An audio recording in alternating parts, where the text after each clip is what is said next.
Vous vous souvenez de cette scène magique de Matrix?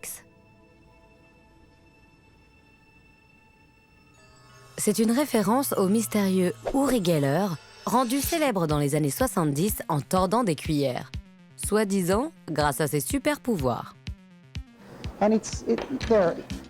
Il a d'ailleurs aidé Daredevil à sauver le monde et inspiré un Pokémon armé de cuillères magiques.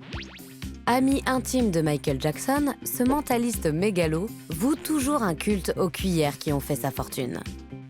Mais il est aussi accusé d'être un charlatan qui profite de la crédulité du public. Alors, qui peut démystifier Uri Geller? Comment les scientifiques organisent la riposte?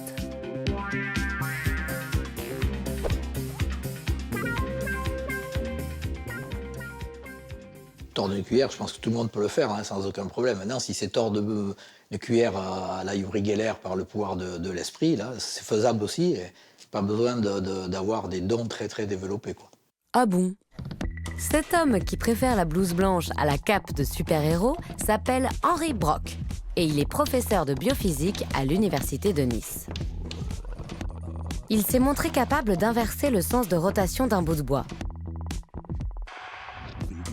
Alors, on lui a apporté des cuillères pour voir s'il pouvait les plier comme Uri Geller.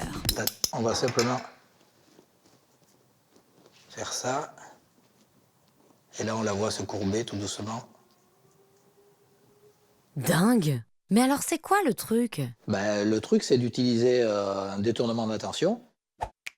Pendant ce temps, votre main gauche est en train de faire tout à fait autre chose. Plus subtil, on peut aussi utiliser un alliage métallique qui se déforme sous l'effet de la chaleur. Bref, pour le professeur Brock, nul besoin de pouvoir magique pour agir sur la matière. En 1982, le physicien réalise un sondage parmi ses étudiants. Le résultat est accablant. Ils sont plus nombreux à croire à la psychokinèse d'Uri Geller qu'à la théorie d'Einstein. Alors pour leur redonner foi en la science, le professeur Brock fonde une nouvelle discipline, la zététique.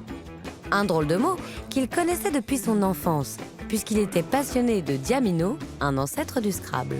Tout ce qui est W, Z, etc., on avait intérêt à connaître un peu du vocabulaire là-dessus, donc zeugma, zététique, zibeline, zo, zest, etc.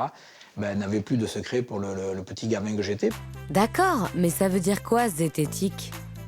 Ça vient du grec zétein, qui signifie tout simplement recherche, la recherche. Donc c'est l'équivalent de méthodologie scientifique. Moi, je définis ça en disant c'est l'art du doute. Dans ses cours de zététique, Henry stimule l'esprit critique de ses étudiants lors de travaux pratiques. Pour démystifier les charlatans, Henry donne de son corps.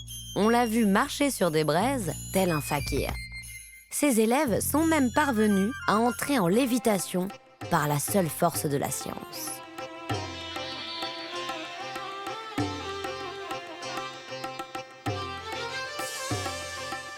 Et les grandes thématiques qu'on a traitées, bon, c'est vraiment varié, hein. Ça va de la sorcellerie, la détection de l'eau, la psychokinèse, le sensuaire de Turin, la liquéfaction du sang de Saint-Janvier, les statues qui pleurent.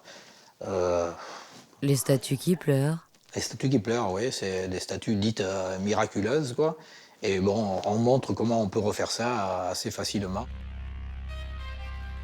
La zététique s'inscrit dans la tradition du scepticisme scientifique, représentée aux États-Unis par l'illusionniste James Randi, qui a passé l'essentiel de sa carrière à lutter contre l'imposture d'hommes comme Uri Geller.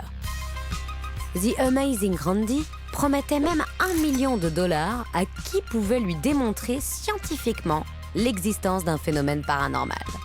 Au laboratoire de zététique, le professeur Brock, ici en photo avec James Randi, lance en 1986 un pari similaire via un service de Minitel 3615Z. On a fait un appel à preuves au médium, sujet psy. C'était « vous prétendez avoir des pouvoirs, prouvez-le ». L'idée est de tester les capacités des mentalistes dans des conditions de laboratoire. 264 médiums se sont présentés. Aucun n'a réussi les tests. L'une des épreuves, tordre une cuillère à travers une ampoule de verre. Ben, la cuillère est toujours là, dans l'ampoule, elle est toujours dans sa forme originelle. La zététique est désormais enseignée dans plusieurs universités. Une discipline plus utile que jamais, vu la prolifération de contre-vérités sur la toile. À l'heure actuelle, n'importe qui va faire une petite vidéo dans un coin, il tord sa cuillère, il le met sur TikTok, sur YouTube, un truc comme ça, et vous avez des millions, sinon 1 ou 2 milliards de personnes qui vont le voir. Donc le gros problème, nous, c'est que les balivernes peuvent se répandre très très rapidement. En réaction, une poignée de zététiciens youtubeurs s'emploient à déconstruire les raisonnements complotistes, ou les pseudosciences comme l'homéopathie. En digne disciple d'Henri, il s'attaque aussi aux grands thèmes du paranormal, comme les cercles de culture, les ovnis ou l'Atlantide. Mais alors, la zététique ne risque-t-elle pas de devenir une sorte de secte dont Henri serait le gourou? Le principe de la zététique, c'est qu'il n'y a pas de dogme, qu'il soit absolu ou pas, il n'y a pas de dogme. Donc on peut tout remettre en question et il ne faut jamais s'appuyer sur une personne et une seule. Que ce soit le bon Dieu, un gourou, un chaman ou n'importe quoi, jamais.